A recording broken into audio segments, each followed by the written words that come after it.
ਸਤਿ ਸ੍ਰੀ ਬੇਟਾ ਬੇਟਾ ਹਾਂਜੀ ਜਿਹੜੀ ਪਹਿਲੀ ਵੀਡੀਓ ਸੀਗੀ ਨਾ ਉਹਦੇ ਵਿੱਚ ਆਪਾਂ ਕੁਐਸਚਨ ਕੀਤੇ ਸੀਗੇ 12ਵੇਂ ਤੱਕ ਕੀਤਾ ਸੀਗਾ। ਠੀਕ ਹੈ ਨਾ। ਜਿਹੜਾ 13ਵਾਂ ਕੁਐਸਚਨ ਸੀਗਾ ਉਹ ਮੈਂ ਸ਼ੁਰੂ ਕਰਨ ਲੱਗਾ ਸੀਗਾ, ਰਹਿ ਗਿਆ ਸੀਗਾ। ਹੁਣ ਤੋਂ ਅੱਗੇ ਦੇਖੋ, ਠੀਕ ਨਾ। ਇੱਕ ਤੁਹਾਡਾ 13ਵਾਂ ਕੁਐਸਚਨ ਆ ਤੇ ਜਿਹੜਾ 14ਵਾਂ ਆ ਦੋਨੇ ਸੇਮ ਆ। ਠੀਕ ਨਾ। ਇੱਕ ਉਹੀ ਜੋਬ ਵਾਲੇ ਦੋਨੇ ਇੱਕ ਜਗ੍ਹਾ ਮਿਲ ਜਾਂਦੀ, ਇੱਕ ਜਗ੍ਹਾ ਨਹੀਂ ਮਿਲ ਜਾਂਦੀ। ਠੀਕ ਹੈ ਨਾ। ਤਾਂ ਹੁਣ ਇਹਦੇ ਵਿੱਚੋਂ ਮੈਂ ਇੱਕ ਕਰਨਾ, ਠੀਕ ਨਾ। ਇਹਦੇ ਵਿੱਚ ਕਿਹਾ ਜੀ ਮੈਂ ਇੱਕ ਕਰਨਾ ਤੇ ਇੱਕ ਤੁਸੀਂ ਕਰਨਾ। ਠੀਕ ਹੈ ਨਾ। ਬਾਕੀ 15ਵੇਂ ਦਾ ਤੁਹਾਨੂੰ ਮੈਂ ਥੋੜਾ ਜਿਹਾ ਹਿੰਟ ਦੇ ਦੇਣਾ ਹੈ। ਠੀਕ ਨਾ। ਤੇ ਉਸ ਤੋਂ ਬਾਅਦ ਫਿਰ ਤੁਸੀਂ ਉਹਦਾ ਆਪ ਕਰਨਾ। ਠੀਕ ਹੈ ਨਾ। ਹੁਣ ਦੇਖੋ ਬੇਟਾ ਕੁਐਸਚਨ ਨੰਬਰ ਤੁਹਾਡਾ 13ਵਾਂ ਜਿਹੜਾ ਕੀ ਆ, ਠੀਕ ਹੈ ਨਾ। ਜਾਂ ਫਿਰ ਕਿ 13ਵਾਂ ਜਾਂ 14ਵਾਂ ਇੱਕ ਕਰ ਦਿੰਦਾ ਮੈਂ। ਠੀਕ ਹੈ ਨਾ। ਜੇ ਹੁਣ ਬੇਟਾ ਤੁਹਾਡੇ ਕੋਲ ਦੂਜਾ ਦੇਖੋ ਕੀ ਕਹਿੰਦੇ ਹੁੰਦੇ ਨਾ, ਆਪਾਂ ਨੂੰ ਕੀ ਕਹਿੰਦੇ ਆ, ਤੇ ਫੋਰ ਐਗਜ਼ਾਮਪਲ ਹਾਂ 13ਵਾਂ ਦੇਖੋ ਕਿਹੜਾ ਕਹਿੰਦਾ ਦੀ probability that A contractor will get A plumbing contract is ਕਿੰਨਾ ਜੀ 2/3 and probability that he will note get A electric contract is ਕਿੰਨਾ ਜੀ 5/9। ਕਹਿੰਦਾ if the probability of getting at least 1 contract is ਕਿੰਨਾ 4/5। What is the probability that he will get both contract. ਮਤਲਬ contractor ਵਾ, ਠੀਕ ਨਾ, ਉਹਦੀ ਕਹਿੰਦਾ ਨਾ ਕਿ ਜੇ ਉਹ ਪਲੰਬਰ ਦਾ ਕੰਟਰੈਕਟ ਲੈਂਦਾ ਆ, ਠੀਕ ਨਾ, ਉਹਦੀ ਪ੍ਰੋਬੇਬਿਲਿਟੀ ਕਿੰਨੀ ਹੈ 2/3। ਠੀਕ ਨਾ। ਤੇ ਪਲੱਸ ਕਿਹਾ ਜੀ ਜਿਹੜਾ ਉਹਦਾ ਇਲੈਕਟ੍ਰਿਸਿਟੀ ਦਾ ਕੰਟਰੈਕਟ ਵਾ ਉਹਦੀ ਨਾਲ ਮਿਲਣੇ ਦੀ ਨਹੀਂ ਮਿਲਣੇ ਦੀ ਪ੍ਰੋਬੇਬਿਲਿਟੀ ਕਿੰਨੀ ਹੈ ਜੀ, ਉਹਦੀ ਹੈਗੀ ਹੈ ਜੀ ਉਹਦੇ ਕੋਲ ਸਾਡੇ ਕੋਲ ਦਿੱਤੀ ਹੈਗੀ ਹੈ ਜੀ, ਪਹਿਲੇ ਦੀ ਸੀਗੀ 2/3, ਇਹਦੀ ਹੈਗੀ 5/9। ਤੇ ਕਹਿੰਦਾ ਦੋਨਾਂ ਵਿੱਚੋਂ ਕੋਈ ਇੱਕ ਕੰਟਰੈਕਟ ਮਿਲ ਜਾਂਦਾ ਆ, ਉਹਦੀ ਪ੍ਰੋਬੇਬਿਲਿਟੀ ਕਿੰਨੀ ਹੈ ਜੀ, ਉਹਦੀ ਪ੍ਰੋਬੇਬਿਲਿਟੀ ਹੈਗੀ ਕਹਿੰਦਾ ਕਿੰਨੀ 4/5। ਕਹਿੰਦਾ ਦੱਸੋ ਕੀ ਪ੍ਰੋਬੇਬਿਲਿਟੀ ਆ ਕਿ ਉਹਨੂੰ ਦੋਨੇ ਹੀ ਕੰਟਰੈਕਟ ਮਿਲ ਜਾਣ। ਠੀਕ ਨਾ ਬੇਟਾ। ਇੱਕ ਗੱਲ ਦੇਖ ਲਿਓ, ਜੇ ਮਤਲਬ ਮੈਂ ਇਸ ਤਰ੍ਹਾਂ ਲਿਖਦਾ ਆ, ਠੀਕ ਨਾ, ਕਿਆ ਹੈ ਜੀ ਕਿ ਪ੍ਰੋਬੇਬਿਲਿਟੀ, ਠੀਕ ਨਾ, ਕਿਹਦੀ ਹੈ ਜੀ ਏ ਦੀ, ਪ੍ਰੋਬੇਬਿਲਿਟੀ ਕਿਹਦੀ ਹੈ ਜੀ ਏ ਦੀ। ਠੀਕ ਨਾ। ਪ੍ਰੋਬੇਬਿਲਿਟੀ ਜੇ ਇਸ ਤਰ੍ਹਾਂ ਲਿਖ ਸਕਦੇ ਹਾਂ ਕਿਆ ਜੀ probability of event A. Event A ਦੀ ਪ੍ਰੋਬੇਬਿਲਿਟੀ ਨੂੰ ਮੈਂ ਇਦਾਂ ਲਿਖ ਸਕਦਾ ਇਹ ਵਾਲਾ। ਠੀਕ ਹੈ ਨਾ। ਜੇ ਮੈਂ ਇਦਾਂ ਲਿਖਣਾ ਹੋਵੇ ਨਾ ਕਿਆ ਜੀ ਪ੍ਰੋਬੇਬਿਲਿਟੀ ਆਫ ਨੋਟ ਇਵੈਂਟ ਏ, ਫਿਰ ਬੇਟਾ ਅਸੀਂ ਇਹਨੂੰ ਇਸ ਤਰ੍ਹਾਂ ਲਿਖ ਸਕਦੇ ਏ ਦੇ ਉੱਪਰ ਬਾਰ ਪਾ ਦੇਣੀ, ਇਹਨੂੰ ਆਪਾਂ ਬਾਰ ਕਹਿ ਦਿੰਦੇ ਹਾਂ। ਇਸ ਚੀਜ਼ ਦਾ ਮਤਲਬ ਹੁੰਦਾ ਕਿ ਏ ਦੇ ਹੋਣ ਦੀ ਪ੍ਰੋਬੇਬਿਲਿਟੀ, ਇਹਦਾ ਮਤਲਬ ਹੁੰਦਾ ਏ ਦੇ ਨਹੀਂ ਹੋਣ ਦੀ ਪ੍ਰੋਬੇਬਿਲਿਟੀ। ਠੀਕ ਨਾ। ਯਾਨੀ ਕਿ ਆਪਾਂ ਇਦਾਂ ਲਿਖ ਸਕਦੇ ਉੱਪਰ ਉਹਦੇ ਬਾਰ ਪਾ ਦੇਣਾ, ਇਹਦਾ ਮਤਲਬ ਇਹ ਨਹੀਂ ਹੋਣ ਦੀ ਪ੍ਰੋਬੇਬਿਲਿਟੀ ਆ। ਠੀਕ ਨਾ। ਔਰ ਇੱਥੇ ਸਾਡਾ ਇਹੀ ਵਾਲੀ ਚੀਜ਼ ਹੁਣ ਮੇਨ ਹੈਗੀ ਆ। ਠੀਕ ਨਾ। ਹੁਣ ਜਿੱਦਾਂ ਪਹਿਲੇ ਨੰਬਰ ਤੇ ਆ ਕਿ ਉਹਨੂੰ ਪਲੰਬਿੰਗ ਕੰਟਰੈਕਟ ਦੀ ਕਿੰਨੀ ਪ੍ਰੋਬੇਬਿਲਿਟੀ ਆ ਜੀ 2/3। ਠੀਕ ਨਾ। ਮਤਲਬ ਕੀ ਹੈ ਜੀ ਪ੍ਰੋਬੇਬਿਲਿਟੀ ਆਫ ਗੈਟ ਕਿਹਦੀ ਹੈ ਜੀ ਪਹਿਲੇ ਨੰਬਰ ਤੇ ਪਲੰਬਿੰਗ ਦੀ। ਠੀਕ ਨਾ। ਤੇ ਪਲੰਬਿੰਗ ਦੀ ਕੰਟਰੈਕਟ ਦੀ ਕਿੰਨੀ ਹੈ ਜੀ, ਮੰਨ ਲਓ ਜੀ ਪ੍ਰੋਬੇਬਿਲਿਟੀ ਮੰਨ ਲਿਆ ਮੈਂ A ਇਜ਼ ਇਕੁਅਲ ਟੂ ਕਿੰਨੀ ਹੈ ਜੀ 2/3। ਠੀਕ ਆ। ਇਸੇ ਤਰ੍ਹਾਂ ਪ੍ਰੋਬੇਬਿਲਿਟੀ, ਠੀਕ ਨਾ, ਕੀ ਹੈ ਜੀ ਪ੍ਰੋਬੇਬਿਲਿਟੀ ਆਫ ਗੈਟ ਕਿਹੜੀ ਹੈ ਜੀ ਇਲੈਕਟ੍ਰਿਕ ਹੈ ਨਾ, ਹਾਂਜੀ ਇਲੈਕਟ੍ਰਿਕ, ਉਹ ਕਿੰਨੀ ਹੈ ਜੀ। ਠੀਕ ਹੈ ਨਾ। ਪ੍ਰੋਬੇਬਿਲਿਟੀ ਆਫ ਨੋਟ ਗੈਟ ਆ ਬੇਟਾ ਦਿੱਤੀ ਉਹਨੂੰ ਸਾਨੂੰ। ਠੀਕ ਨਾ। ਇਲੈਕਟ੍ਰਿਕ ਕੰਟਰੈਕਟ ਮਤਲਬ ਕਿੰਨਾ ਜੀ ਬੀ ਦੇ ਉੱਪਰ ਬਾਅਦ, ਮਤਲਬ ਕੰਟਰੈਕਟ ਨਹੀਂ ਮਿਲਣੇ ਦੀ, ਉਹ ਕਿੰਨੀ ਹੈ ਜੀ 4/9। ਠੀਕ ਨਾ। ਇਹਦਾ ਮਤਲਬ ਪ੍ਰੋਬੇਬਿਲਿਟੀ ਆਫ ਜਿਹੜਾ ਨੋਟ ਗੈਟ ਦੀ ਇੰਨੀ ਆ ਤੇ ਗੈਟ ਦੀ ਕੀ ਹੋਣੀ ਹੈ ਜੀ ਇਲੈਕਟ੍ਰਿਕ, ਉਹਦੀ ਮਿਲਣੇ ਦੀ ਹੁਣ ਕਿੰਨੀ ਹੋਣੀ ਹੈ ਜੀ, ਯਾਨੀ ਕਿ ਪ੍ਰੋਬੇਬਿਲਿਟੀ ਪਤਾ ਮੈਂ ਤੁਹਾਨੂੰ ਦੱਸਿਆ ਆ ਕਿ ਜੇ ਹੋਣ ਦੀ ਆਹ ਹੋਵੇ ਨਹੀਂ ਹੋਣ ਦੀ ਕਿੰਨੀ ਹੁੰਦੀ ਹੈ ਜੀ, ਇੱਕ ਦੇ ਵਿੱਚੋਂ ਘਟਾ ਦਈਦਾ ਹੁੰਦਾ ਕਿੰਨਾ ਜੀ 5/9। ਠੀਕ ਹੈ ਨਾ। ਸੌਰੀ ਬੇਟਾ ਹੋਣ ਦੀ ਨਹੀਂ ਹੋਣ ਦੀ ਨਹੀਂ 5/9 ਦਿੱਤੀ ਉਹ ਵਾ। ਠੀਕ ਹੈ ਨਾ।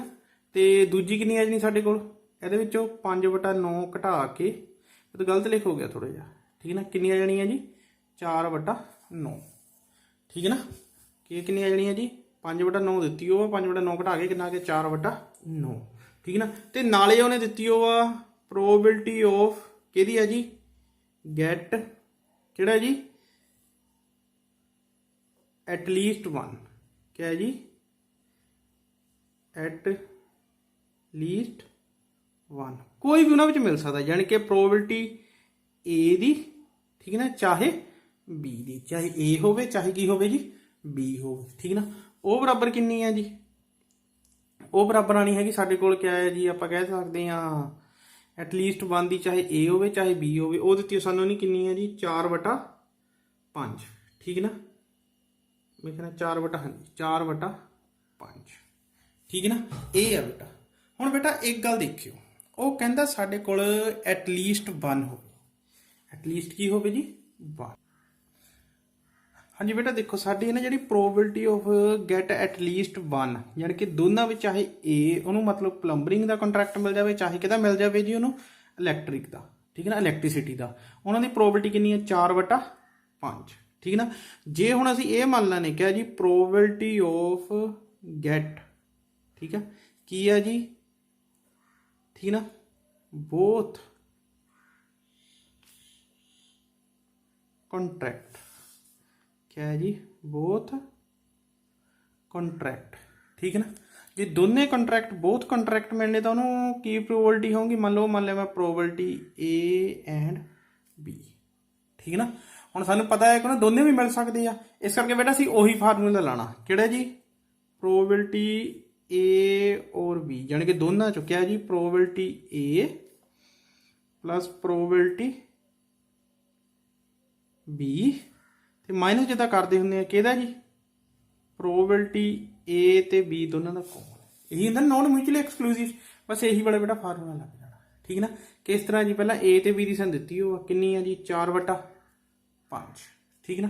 ਉਸ ਤੋਂ ਬਾਅਦ ਜੀ ਪ੍ਰੋਬੇਬਿਲਿਟੀ A ਦੀ ਵੀ ਆਪਾਂ ਕੱਢ ਲਈ, ਉਹਦੀ ਮਿਲਣੇ ਦੀ ਕੰਟਰੈਕਟ ਕਿੰਨਾ ਹੈ 2/3, ਤੇ ਪ੍ਰੋਬੇਬਿਲਿਟੀ B ਦੀ ਵੀ ਹੈਗੀ ਸਾਡੇ ਕੋਲ, ਉਹ ਕਿੰਨੀ 5/9 ਨਹੀਂ ਹੋਣ ਦੀ ਸੀਗੀ, ਤੇ ਹੋਣ ਦੀ ਕਿੰਨੀ ਹੈ ਜੀ 4/9, ਹੋਣ ਦੀ ਕਿੰਨੀ ਹੈ ਜੀ 4/9, ਠੀਕ ਹੈ ਨਾ। ਹੁਣ ਦੀ ਕਿੰਨੀ ਹੈ ਜੀ 4/9, ਠੀਕ ਹੈ ਨਾ। ਤੇ ਉਸ ਤੋਂ ਬਾਅਦ ਬੇਟਾ ਅੱਗੇ ਕੀ ਹੈ ਸਾਡੇ ਕੋਲ 4/9 ਤੇ ਪਲੱਸ ਕਿਆ ਜੀ ਬੋਥ ਹੋਣ ਦੀ ਸਾਨੂੰ ਪਤਾ ਨਹੀਂ ਹੈਗੀ A ਤੇ B, ਕਿੰਨੀ ਹੈ ਜੀ A ਤੇ B, ਠੀਕ ਹੈ ਨਾ। ਹੁਣ ਬੇਟਾ ਉਹ ਤੋਂ ਅੱਗੇ ਆ ਜੋ ਇਸ ਚੀਜ਼ ਨੂੰ ਸੋਲਵ ਕਰ ਦਿਓ, ਕਿੰਨਾ ਜੀ 4/50 ਬਰਾਬਰ ਕਿੰਨਾ ਜੀ, ਆਹ ਪਹਿਲਾਂ 2 ਦਾ ਐਲਸੀਐਮ ਲੈ ਲਓ, ਕਿੰਨਾ ਆ ਗਿਆ ਜੀ 9, ਇੱਧਰ ਕਿੰਨਾ ਆ ਗਿਆ 9 ਨੂੰ 3 ਨਾਲ ਡਿਵਾਈਡ ਕੀਤਾ 3, 3 ਨੂੰ 2 ਨਾਲ ਕੀਤਾ 6 प्लस 4 माइनस प्रोबेबिलिटी A ते B, ठीक है ना। तो ये साढ़े को आ गया जी 4/5 बराबर कितना है जी 10/9 माइनस प्रोबेबिलिटी A ते B दोनों की बोथ दी है जी, ठीक है ना।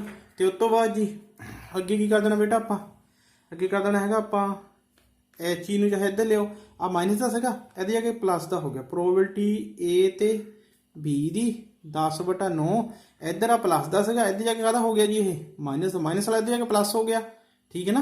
तो ए ने इधर की हो जाना जी माइनस, माइनस 4/5, इस चीज़ सोल्व कर दो बेटा, कितना आ गया 45, ठीक है, कितना आ गया जी 45, 45 9 ਨਾਲ डिवाइड किया कितना आ गया 5, 5 ਨੂੰ 10 ਨਾਲ किया 50, तो माइनस कितना जी आ कितना 9 ਚੋਂ 36 बराबर कितना आ गया बेटा 14/45 आ गया, ਕਿਹੜੀ ਹੈ ਜੀ बोथ ਦੀ A ਤੇ B ਦੀ, ਉਸ ਤਰ੍ਹਾਂ 14/45 ਆ ਜਾਣਾ, ਠੀਕ ਹੈ ਨਾ।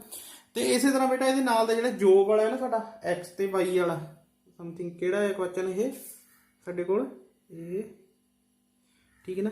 ਹਾਂਜੀ ਜਿਹੜਾ ਸਾਡੇ ਕੋਲ ਚੌਥਾ ਕੁਐਸਚਨ ਆ, ਕਹਿੰਦਾ ਇਹ ਸਟੂਡੈਂਟ ਅਪਲਾਈ ਫੋਰ ਏ ਜੋਬ ਇਨ 2 ਫਾਰਮ XY ਜਾਂ x 'ਚ ਮਿਲਣੇ ਦੀ ਪ੍ਰੋਬੇਬਿਲਿਟੀ ਆ, ਠੀਕ ਨਾ, ਤੇ y ਵਿੱਚ ਰਿਐਕਟ ਹੋਣ ਦੀ ਮਤਲਬ ਨਹੀਂ ਮਿਲਣੇ ਦੀ ਆ, ਪਹਿਲਾਂ ਉਹਨੂੰ ਵੀ ਮਿਲਣੇ ਦੀ ਕੱਢ ਲੈਣੀ, ਠੀਕ ਨਾ।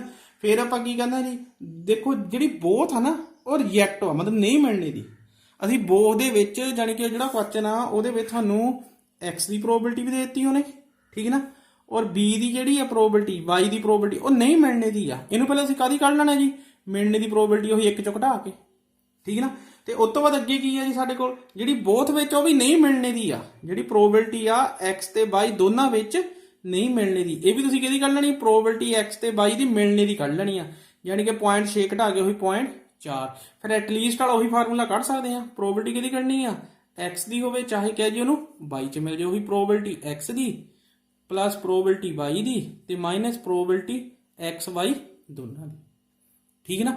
ਤੇ ਉਸ ਤੋਂ ਬਾਅਦ ਬੇਟਾ ਜਿਹੜਾ ਤੁਹਾਡਾ ਨਾ 5ਵਾਂ ਕੁਐਸਚਨ ਆ, ਠੀਕ ਨਾ, ਇਹਦੇ ਵਿੱਚ ਵੀ ਤੁਸੀਂ ਜਿੱਦਾਂ ਨਾ ਉਹਨੇ ਦਿੱਤਾ ਨਾ ਸਾਡੇ ਕੋਲ ਦੇਖੋ ਕਹਿੰਦਾ the result of examination given to a class on 3 paper A, B, C are given. ਕਹਿੰਦੇ this estimate that 40% fail in paper A, 30% fail in paper B, ਠੀਕ ਹੈ ਨਾ, 25% fail in paper C, 15% fail in paper A, B both, 12% fail in paper ਕਾਹਦੇ ਵਿੱਚ ਜੀ B, C, ਠੀਕ ਹੈ ਨਾ, ਪਲੱਸ both ਅੱਗੇ ਜੀ sir 10% fail in paper A ਤੇ C both ਸਰ ਦਿੱਤਾ ਨਾ A C ਸਾਰਾ ਵਿੱਚ ਦੋ ਦੇ both ਵੀ ਦਿੱਤਾ ਹੈ। ਕਹਿੰਦਾ what is the probability that of the ਕਹਿੰਦਾ randomly selected candidate pass in at the least one of the 3 paper। ਕਹਿੰਦਾ ਕਿ ਘੱਟੋ ਘੱਟ ਤਿੰਨਾਂ ਵਿੱਚੋਂ ਕਿਸੇ ਇੱਕ ਪੇਪਰ ਚੋਂ ਪਾਸ ਹੋਵੇ, ਠੀਕ ਹੈ ਨਾ। ਤਾਂ ਬੇਟਾ ਕੁਛ ਨਹੀਂ ਕਰਨਾ, ਜਿੰਨੀਆਂ ਤੁਹਾਨੂੰ ਇਹ ਫੇਲ ਵਾਲੀਆਂ ਪ੍ਰੋਪਰਟੀ ਦਿੱਤੀਆਂ ਨਾ ਪਹਿਲਾਂ ਇਹਨਾਂ ਨੂੰ ਪਾਸ ਦੀ ਕੱਢ ਲੈਣਾ ਤੁਸੀਂ, ਠੀਕ ਹੈ ਨਾ। ਕਿ ਜਿੱਦਾਂ ਮਤਲਬ ਫੋਰ ਐਗਜ਼ਾਮਪਲ ਆ, ਠੀਕ ਹੈ ਨਾ, ਕਿ ਸਾਡੇ ਕੋਲ ਕੀ ਦਿੱਤਾ ਹੈ ਜੀ ਉਹਨੇ, ਮੰਨ ਲਓ ਜੀ ਪ੍ਰੋਬੇਬਿਲਟੀ, ਠੀਕ ਹੈ ਨਾ, ਇਹ ਪ੍ਰੋਬੇਬਿਲਟੀ ਕਿਹਦੀ ਹੈ ਜੀ ਫੇਲ ਪੇਪਰ ਏ ਦੀ ਕਿੰਨੀ ਹੈ ਜੀ, ਫੇਲ ਪੇਪਰ ਦੀ ਹੈਗੀ ਸਾਡੇ ਕੋਲ ਏ ਦੀ ਹੈਗੀ ਆ ਬੇਟਾ ਸਾਡੇ ਕੋਲ 40%, ਠੀਕ ਹੈ ਨਾ। ਯਾਨੀ ਕਿ ਆਪਾਂ ਇਹਨੂੰ ਕਹਿ ਦਿੰਦੇ ਆ ਪੇਪਰ ਏ ਦੇ ਵਿੱਚ ਪਾਸ ਨਹੀਂ ਹੋਣ ਦੀ ਕਿੰਨੀ ਆ ਜੀ 40%, ਮਤਲਬ 0.40, ਠੀਕ ਹੈ ਨਾ। ਇਹਦਾ ਮਤਲਬ ਪ੍ਰੋਬੇਬਿਲਟੀ ਏ ਦੀ ਕਿੰਨੀ ਹੋਊਗੀ, ਉਹੀ 100 ਚੋਂ ਘਟਾ ਕੇ ਕਿੰਨਾ ਜੀ 0.60, ਉਹੀ 1 ਚੋਂ ਘਟਾ ਕੇ 0.40, ਚਾਹੇ ਇੱਥੇ ਲਿਖ ਵੀ ਦਿੰਦਾ ਮੈਂ ਕਿੱਦਾਂ ਜੀ 1 ਮਾਈਨਸ 0.40 ਬਰਾਬਰ ਕਿੰਨਾ ਆਣਾ 0.6 ਜਾਂ 60, ਠੀਕ ਨਾ। ਇੱਥੇ ਹਰੇਕ ਦੀ ਕੱਢ ਲੈਣੀ ਆ, ਠੀਕ ਨਾ। ਔਰ ਇੱਥੇ ਬੇਟਾ ਜਿਹੜਾ 3 ਵਾਲਾ ਜੇ ਫਾਰਮੂਲਾ ਹੋਵੇ ਨਾ ਤਾਂ ਤੁਹਾਡਾ ਆਹ ਵਾਲਾ ਫਾਰਮੂਲਾ ਲੱਗਣਾ ਕਿਹੜਾ ਜੀ ਪ੍ਰੋਬੇਬਿਲਟੀ ਏ, ਕਿਹੜੀ ਪ੍ਰੋਬੇਬਿਲਟੀ ਏ ਔਰ ਪ੍ਰੋਬੇਬਿਲਟੀ ਬੀ ਔਰ ਸੀ, ਜਿੱਦਾਂ 3 ਵਾਲਾ ਸੀਗਾ।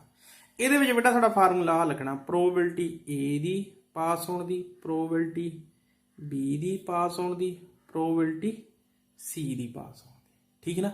ਤੇ ਉਸ ਤੋਂ ਬਾਅਦ ਬੇਟਾ ਅਸੀਂ ਕੀ ਕਰਨਾ ਹੈ ਜੀ ਇਹ ਚ ਲੈਸ ਕਰਨਾ, ਕਿਆ ਜੀ ਪ੍ਰੋਬੇਬਿਲਟੀ ਏ ਐਂਡ ਬੀ ਦੇਖ ਲੈਣਾ ਕਿਹੜਾ ਕਿਹੜਾ ਦਿੱਤਾ ਸਾਨੂੰ, less probability B and C plus minus ਹੀ ਆਣੇ ਸਾਡੇ ਕੀ ਆਣੇ ਆ ਜੀ ਮਾਈਨਸ, ਠੀਕ ਹੈ ਨਾ, ਕਿਹਦੀ ਜੀ ਪ੍ਰੋਬੇਬਿਲਟੀ ਏ ਸੀ ਦੀ, ਠੀਕ ਹੈ ਨਾ। ਤੇ ਬੇਟਾ ਅਸੀਂ ਇੱਕ ਲੈਸ ਕਰਨਾ ਇਹਦੇ ਵਿੱਚੋਂ ਕਿਆ ਜੀ ਪ੍ਰੋਬੇਬਿਲਟੀ ਏ ਬੀ ਸੀ ਜਿਹੜਾ ਤਿੰਨਾਂ ਵਿੱਚ ਕੋਮਨ, ਠੀਕ ਹੈ ਨਾ। ਇਸ ਕਰਕੇ ਦੇਖ ਲਓ ਬੇਟਾ, ਪਰ ਇੰਨਾ ਜ਼ਰੂਰ ਆ ਸਾਡੇ ਸਾਰੀਆਂ ਫੇਲ ਦੀਆਂ ਦਿੱਤੀਆਂ ਆ, ਸਾਰੀਆਂ ਕਾਹਦੀਆਂ ਦਿੱਤੀਆਂ ਜੀ ਫੇਲ ਦੀਆਂ। ਤੁਸੀਂ ਪਹਿਲਾਂ ਪਾਸ ਹੋਣ ਦੀ ਕੱਢਣੀ ਸਾਰਿਆਂ ਦੀ, ਕੀ ਕੱਢਣੀ ਹੈ ਜੀ ਪਾਸ ਹੋਣ ਦੀ, ਫਿਰ ਪਾਸ ਜਿੱਦਾਂ ਫੇਲ ਦੀ ਇੱਦਾਂ ਹੈ ਮਤਲਬ ਏ ਨਹੀਂ ਪਾਸ ਹੋਣ ਦੀ, ਏ ਦੇ ਉੱਪਰ ਬਾਰ ਆ, ਤੇ ਪਾਸ ਹੋਣ ਦੀ ਕਿੱਦਾਂ ਬਣ ਜਾਣੀ ਸਾਡੇ ਕੋਲ, ਪਾਸ ਹੋਣ ਦੀ ਬਣ ਜਾਣੀ ਹੈਗੀ ਬੇਟਾ ਸਾਡੇ ਕੋਲ ਆਹ ਵਾਲੀ ਚੀਜ਼ 1 ਚੋਂ ਘਟਾ ਕੇ ਉਹਨਾਂ, ਠੀਕ ਨਾ। ਬਾਕੀ ਨੂੰ ਤੁਸੀਂ ਸੋਲਵ ਕਰ ਦੇਣਾ ਆ, ਤੁਹਾਡੀ ਐਕਸਰਸਾਈਜ਼ ਹੋ ਜਾਣੀ, ਠੀਕ ਨਾ। ਤੇ ਹੁਣ ਬੇਟਾ ਅਗਲੀ ਐਕਸਰਸਾਈਜ਼ ਦੇਖ ਲਓ, ਅਗਲੀ ਐਕਸਰਸਾਈਜ਼ ਮੈਂ ਕਰਾ ਦਿੰਦਾ ਤੁਹਾਨੂੰ ਅਗਲੀ ਵੀਡੀਓ, ਠੀਕ ਆ। ਓਕੇ ਥੈਂਕਸ ਬੇਟਾ।